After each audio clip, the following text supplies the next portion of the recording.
A hero got a new chance to lead a normal life thanks to a remarkable and unprecedented full-face transplant. Mississippi firefighter Pat Hardison was 27 years old when the roof of a burning building collapsed on top of him. His face was severely burned. But last year, doctors at New York University performed a risky surgery and transformed his life. Today, the 42-year-old father is thriving. I'm happy to tell you I'm doing great. I like to say that I'm the same old Pat, but that would not give enough credit to the amazing journey I have gone through over the past year. The road to recovery has been long and hard, but if I had the opportunity to do it again, I would in a heartbeat. Dr. Rodriguez has provided a lot of information to you all over the past year, and have been like it, and has been like a visit him every month for regular checkups here in New York. I've had some follow-up surgeries, including surgery to remove my feeding tube and breathing tubes, which I no longer need. In fact, my family and I took a trip to Disney World this past June, and I swam in the pool with my children for the first time in 15 years. Here with us now is CBS News' chief medical correspondent, Dr. Jon LaPook. John, that is an unbelievable story.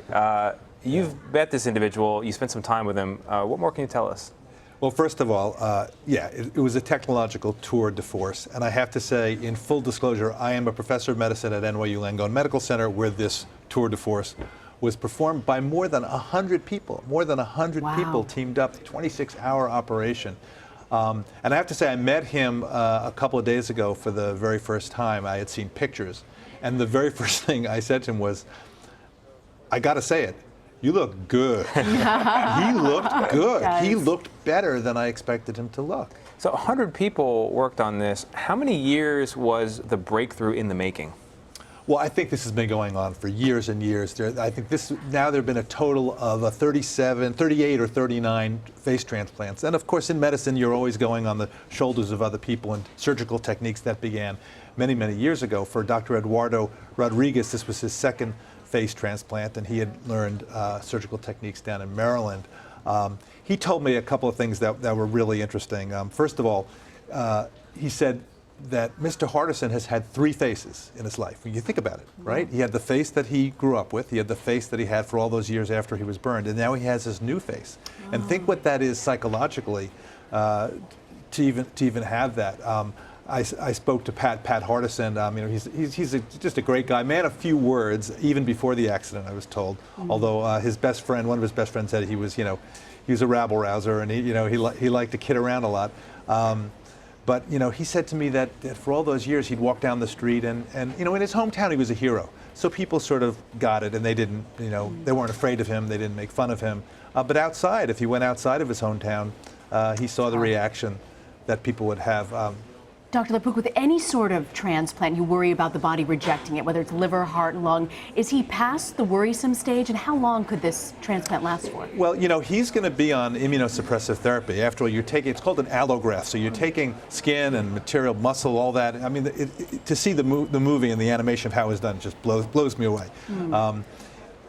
It was done from somebody who has foreign tissue to that person, so it's considered foreign, and your body would normally reject it. So he's going to be on immunosuppressive therapy for the rest of his life, although I think they've been able to dial back on it. One of the moments in the surgery that blew me, I said to Dr. Rodriguez, was there a wow moment? He said, well, there was a eureka moment. I said, what was that? He said, the eureka moment is, think about it, they're 26 hours, they're doing all of this incredible micro dissection, and one of the things that they do is they reconnect the nerves, they reconnect the arteries and the veins.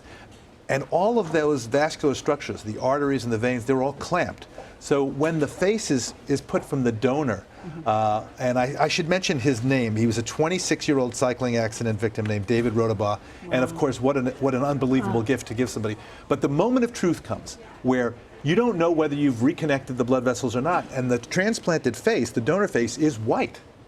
And they take the clamps off and they hold their breath. And he said that moment when the face just filled up with blood. Amazing. He said that was a eureka moment. You know, you mentioned he looks good. He also looks like his children, but it's not his face. So how were they able to make him maintain some kind of family resemblance?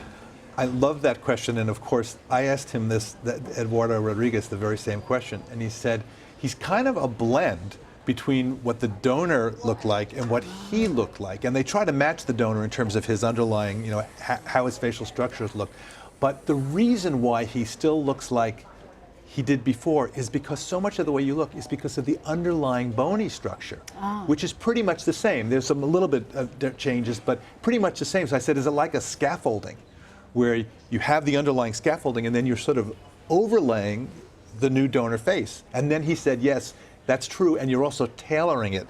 You then, you know, you damp it down, you make sure it goes. He said, just like you would a suit. I said, you're the most amazing tailor in the world. Exactly. He said, yeah. Oh, Dr. Jon LaPook, thank you very much. Great to be here.